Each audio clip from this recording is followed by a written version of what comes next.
Hey folks, and welcome to a short video on speech and language. I'm going to try and keep it pretty brief because although this is a pretty deep topic, if you want to get into it, the stuff that you guys really need to know is a bit shorter, and I'll hint at some of the deeper parts of the topic as we go through.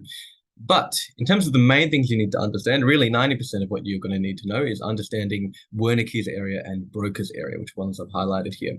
So Broca's area, it hangs out in your frontal lobe, and we call it a premotor area because what it does is it produces language.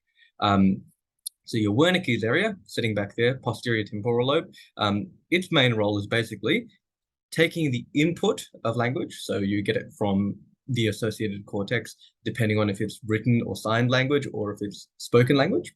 That information comes in. At that point, it's just sensory information. So your brain doesn't know that it's language. But then your Wernicke's area looks at it and says, okay, this is what that means. So it translates it from sensory information to meaning, to speech, to language as we think of it, basically.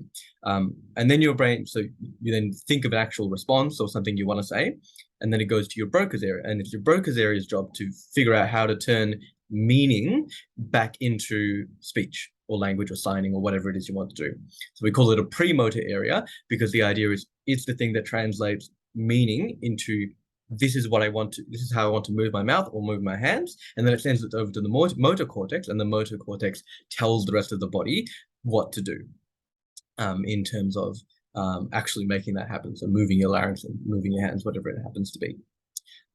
Yeah, so that's the pathway. So your language will start outside the body, obviously. It'll get received by your sensory areas. It'll go to Wernicke's.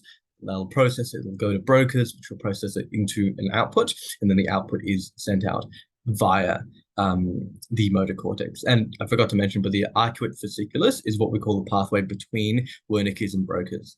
So you can get damage to that as well, which we'll talk about briefly later, but it's not very common compared to Broca's and Wernicke's damage. Yeah, and I do want to stress why I talk about signing and talking about language rather than speech, because basically all of these concepts are also present in people who don't speak. So people who are deaf and they sign instead of speaking, we can get pretty much the same effects and the same functions of brain areas, which suggests that it's not about literally speech, it's about language, about meaning in general and how we process it.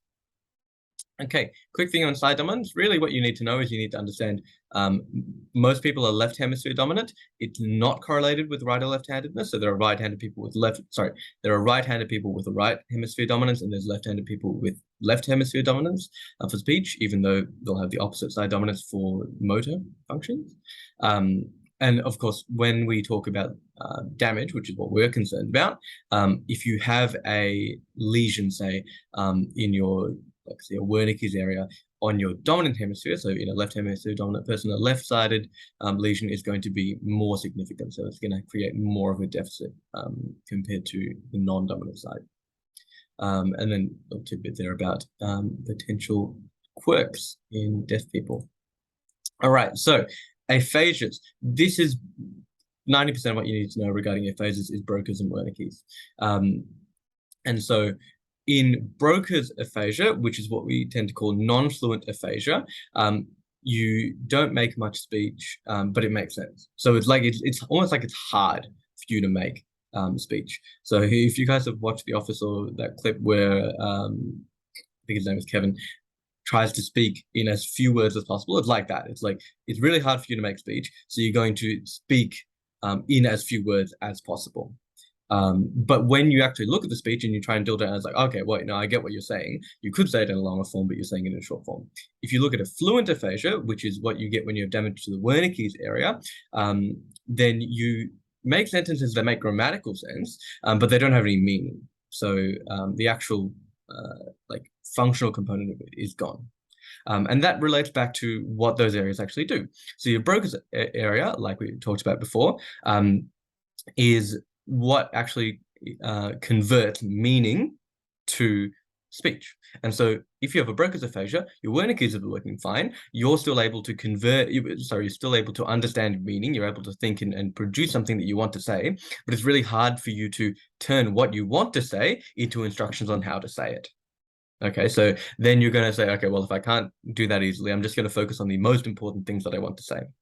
Um, in Wernicke's, on the other hand, you actually can't process that speech. So it's fine when when your Wernicke's churn something up and it's not going to create sensible things because it's damaged.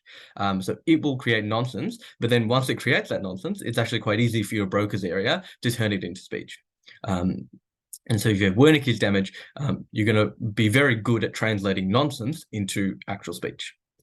Yeah. And so the other thing, the other like syntax that you'll come up across with those aphasias is expressive aphasia for brokers because it's hard for you to express yourself in speech, and Wernicke's aphasia because it's hard for you to receive language and speech. Yeah, I swear I'm not taking the piss for this. You'll see with the examples that this is basically how it works. So this is a broker's aphasia, and you see they'll basically focus on all of the most important things. So I need to say my arm is paralyzed. You're not going to say paralyzed because that's harder. So what you're going to say is, okay, what's important? What's damaged? It's bad. Arm no good. Same sort of thing. Head fall. Not I fell and hit my head. It's head fall. You get the idea. And then with Wernicke's aphasia, so looking over here, syntactically it works okay. So it has two of them, four of down, three of up.